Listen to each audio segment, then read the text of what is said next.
بسم اللہ الرحمن الرحیم۔ محترم ناظرین، السلام علیکم ورحمۃ اللہ وبرکاتہ۔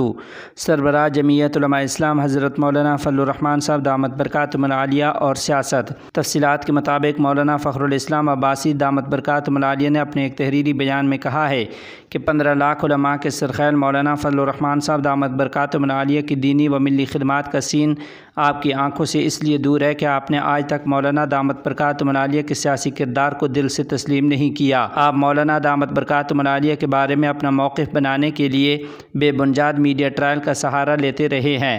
مولانا جہاں ایک زیرک سیاستدان ہیں، وہاں ایک بہترین باصلاحیت عالم دین بھی ہیں۔ ہمیں مولانا دامت برکاتہم العالیہ کی خدمات کا کسی سے تقابل ہرگز مقصود نہیں ہے۔ مولانا دامت برکاتہم العالیہ کے کردار کی گواہی وہ کردار دیتے ہیں جن کی زندگی اجل دامن اور شفاف کردار سے بھری پڑی ہے۔ امت کے مصلحین، علماء کرام، محدثان شان رکھنے والوں نے مولانا دامت برکاتہم العالیہ کے حسن کردار کی گواہی دی ہے۔ دوسری طرف وہ لوگ جن کی خوابگاہوں میں طوائف محو استراحت رہتی ہیں، جن کے کردار کی گواہی خفیہ آڈیوز اور ویڈیوز دے رہی ہیں، تو ایسے متعارض کردار سے ہمیں مولانا دامت برکاتہم العالیہ کے لیے کوئی کریکٹر سرٹیفکیٹ درکار نہیں ہے۔ مولانا فخر الاسلام عباسی نے لکھا کہ ایک دوست کہنے لگے، سینیٹر مشتاق کی عافیہ صدیقی کے بارے کاوشیں ایک طرف اور مولانا فضل الرحمان دامت برکاتہم العالیہ کی ساری سیاسی جدوجہد کا خلاصہ ایک طرف ہے۔ اس تقابل کا کوئی خاطر خواہ فائدہ نہیں ہے۔ مولانا فخر الاسلام عباسی نے اپنے تحریری بیان میں کہا کہ پہلی بات تو یہ ہے کہ عافیہ صدیقی کی رہائی کے بارے میں حتی المقدور جدوجہد جمعیت علماء اسلام کے پلیٹ فارم سے متعدد بار ہوتی رہی ہے، جس میں خود حضرت مولانا فضل الرحمان دامت برکاتہم العالیہ متعدد فورمز پر قوم کی اس بیٹی کی جہاں جنگ لڑی، وہاں عافیہ صدیقی کی خاندان اور والدہ مرحومہ سے ملاقاتیں بھی ہوئی ہیں۔ علاوہ ازیں گزارش ہے کہ مولانا فضل الرحمان دامت برکاتہم العالیہ کا مدارس کی بقا کے جدوجہد میں جو کردار ہے، وہ اگرچہ عوامی ماحول میں شاید اتنا واضح نہیں، مگر متعلقہ ارباب مدارس اس کردار سے بخوبی واقف ہیں۔ مولانا فخر الاسلام عباسی لکھتے ہیں کہ مدارس کی خودداری کا صحرا بھی مولانا کو جاتا ہے، ورنہ ہر حکومت مدارس مخالف تحریک کا ہر اول دستہ رہی ہے۔ پارلیمنٹ میں غیر شرعی بلز کی روک تھام سے لے کر مذہبی طبقہ کی خودداری اور حقوق کے تحفظ تک کی جنگ تنہا مولانا فضل الرحمان دامت برکاتہم العالیہ نے لڑی ہے۔ اس جنگ کو خونی تحریکوں سے نہیں بلکہ دلائل اور براہین کی قوت سے جیتا ہے۔ آمریت کے زمانہ استبداد سے لے کر حقیقی جمہوریت تک کے سفر میں مذہب کی بالادستی کی جنگ کے سپہ سالار حضرت مولانا فضل الرحمان صاحب دامت برکاتہم العالیہ ہی رہے ہیں۔ انسداد سود اور سودی معیشت کے خلاف حالیہ کاوشوں کا صحرا بھی حضرت مولانا فضل الرحمان دامت برکاتہم العالیہ کو ہی جاتا ہے۔ حکمت، حسن تدبیر، دلائل سے قبائل کے حقوق کی جنگ مولانا فضل الرحمان دامت برکاتہم العالیہ نے ان حالات میں لڑی جب اس علاقہ کے حقوق کا نام لینا بھی دہشت کی علامت ہوتا تھا۔ مولانا فخر الاسلام عباسی لکھتے ہیں کہ مجھے جہاں مولانا فضل الرحمان دامت برکاتہم العالیہ کی خدمات کی تفصیلات لکھنا مقصود نہیں، بلکہ یہ باور کرانا ضروری ہے کہ ملکی سیاست کا یہ تابندہ ستارہ اگر غروب ہو گیا تو وطن کے افق پہ طلوع ہونے والا دین دشمن سازشوں کے آگے بند باندھنے والا شاید کوئی دوسرا نہ ہو۔ اگر کوئی ایسا لیڈر ہوا بھی تو وہ دلیل نہیں بازو کی طاقت کے ہنر آزمانے کی کوشش کرے گا، جس کا نتیجہ تحریک کی موت کے سوا کچھ نہ ہوگا۔ ایسی جذباتی لہریں عارضی ہوتی ہیں اور پھر وقت کے ساتھ مٹ جاتی ہیں۔ ہماری دعا ہے کہ اللہ کریم حضرت مولانا فضل الرحمان صاحب دامت برکاتہم العالیہ کو سلامت رکھے۔ ٹھوس شواہد کے بعد انسانی حقوق کی خلاف ورزی کے نام پر چھپنا بے سود ہے۔ تفصیلات کے مطابق chief of army staff general حافظ سید عاصم منیر نے کہا ہے کہ 9 مئی کے ناقابل تردید شواہد کے بعد انسانی حقوق کی خلاف ورزی کے نام پر چھپنا بے سود ہے۔ پاک فوج کے شعبہ تعلقات عامہ ISPR کی جانب سے جاری بیان میں کہا گیا ہے کہ فارمیشن کمانڈرز کانفرنس کے شرکاء نے شہداء کی عظیم قربانیوں کو زبردست خراج عقیدت پیش کیا ہے اور یوم سیاہ ثانیہ 9 مئی کے واقعات کی مذمت کی گئی ہے۔ کانفرنس کے شرکاء نے ریاست اور ریاستی اداروں کے خلاف نفرت پروان چڑھانے اور ملک میں افراتفری پھیلانے والوں کے خلاف گھیرا تنگ کرنے کی ضرورت پر زور دیتے ہوئے اس عزم کا اظہار کیا ہے کہ اب وقت آ گیا ہے کہ ان کے منصوبہ سازوں اور ماسٹر مائنڈز کے خلاف قانون کی گرفت مضبوط کی جائے۔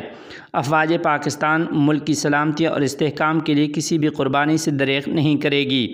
ISPR کے مطابق شرکاء کو بتایا گیا کہ حملہ کرنے والوں کے خلاف آرمی ایکٹ اور آفیشل سیکریٹ ایکٹ آئین پاکستان کے تحت کارروائی ہو رہی ہے۔ ملزموں کو جلد انصاف کے کٹہرے میں لا کر کیفر کردار تک پہنچایا جائے گا۔ مخالف قوتوں کے ناپاک عزائم کو ناکام بنانے کی راہ میں رکاوٹیں کھڑی کرنے والوں کے ساتھ آہنی ہاتھوں سے نمٹا جائے گا۔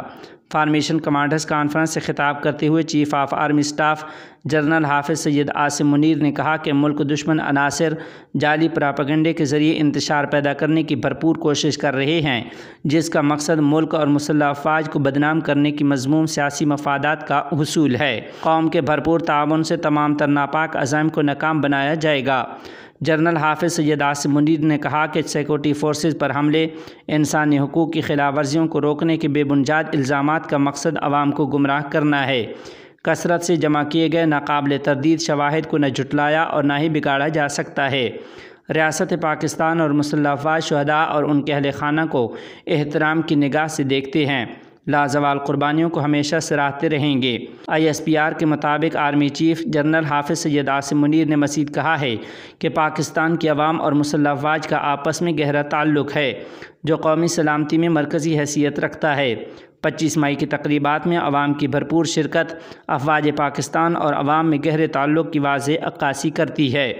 Chief of army staff general حافظ سید عاصم منیر نے مزید کہا کہ 9 مئی کے ناقابل تردید شواہد کے بعد انسانی حقوق کی خلاف ورزی کے نام پر چھپنا بے سود ہے۔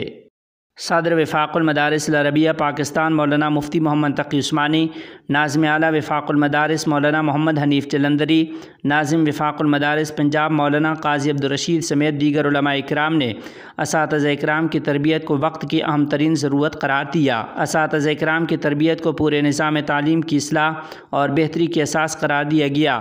ملک بھر میں وفاق المدارس کے زیر اہتمام تربیتی نشستوں کے انعقاد کا اعلان۔ مرحلہ وار تدریب المعلمین کے نظام کو آگے بڑھایا جائے گا۔ وفاق المدارس کے تربیتی نظام سے گزرے بغیر کسی کو کسی مدرسہ میں مدرس مقرر نہیں کیا جائے گا۔ وفاق المدارس العربیہ پاکستان کی طرف سے تدریب المعلمین کی ڈگری بھی جاری کی جائے گی۔ قائدین کی طرف سے اساتذہ اکرام کی تربیت کا مواد تیار کرنے اور تربیتی نشستوں کا انعقاد کرنے والوں کو خراج تحسین پیش کیا گیا ہے۔ تفصیلات کے مطابق وفاق المدارس العربیہ پاکستان کے صدر حضرت مولانا مفتی محمد تقی عثمانی دامت برکاتہم العالیہ، جنرل سیکرٹری وفاق المدارس مولانا محمد حنیف جلندری، ناظم وفاق المدارس پنجاب مولانا قاضی عبدالرشید، مولانا امداد اللہ یوسف زئی جامعۃ العلوم الاسلامیہ علامہ بنوری ٹاؤن کراچی سمیت دیگر علماء اکرام نے وفاق المدارس العربیہ پاکستان کے زیر اہتمام جامعہ دارالہدیٰ میں منعقدہ علماء اکرام، دینی مدارس کے منتظمین و مدرسین کی اجتماع سے خطاب کرتے ہوئے اساتذہ اکرام کی تربیت کو وقت کی اہم ترین ضرورت قرار دیا ہے۔ جامعہ دارالہدیٰ میں اسلام آباد، راولپنڈی، اٹک، چکوال، جہلم، گجرات، گوجرانوالا، سیالکوٹ سمیت شمالی پنجاب کے تمام قابل ذکر مدارس سے 2 مدرسین شریک ہوئے۔ تربیتی اجتماع سے مولانا مفتی محمد تقی عثمانی دامت برکاتہم العالیہ اور مولانا محمد حنیف جلندری دامت برکاتہم نے ٹیلی فونک خطاب کیا۔ مقررین نے اساتذہ کی تربیت کو پورے تعلیمی و تربیتی نظام اور معاشرے کی اصلاح کی اساس قرار دیا۔ صدر وفاق المدارس مولانا مفتی محمد تقی عثمانی دامت برکاتہم العالیہ نے وفاق المدارس العربیہ پاکستان کے زیر اہتمام ملک بھر میں علماء اکرام اور دینی مدارس کے اساتذہ اکرام کی تربیت اور رہنمائی کے مربوط نظام کا اعلان کیا اور اس پروگرام کے بارے میں نیک تمناؤں کا اظہار کیا ہے۔ یاد رہے کہ جامعہ علوم الاسلامیہ علامہ بنوری ٹاؤن کراچی کے ناظم تعلیمات و استاذ حدیث اور وفاق المدارس سندھ کے ناظم مولانا امداد اللہ یوسف زئی کی سربراہی میں کمیٹی تشکیل دی گئی تھی، جس نے تربیت اساتذہ کا مواد اور دستاویز تیار کی، جس کی روشنی میں سینئر اور جونیئر اساتذہ اکرام اور جدید فضلاء اور فاضلات کو تربیت کے پراسس سے گزارا جائے گا۔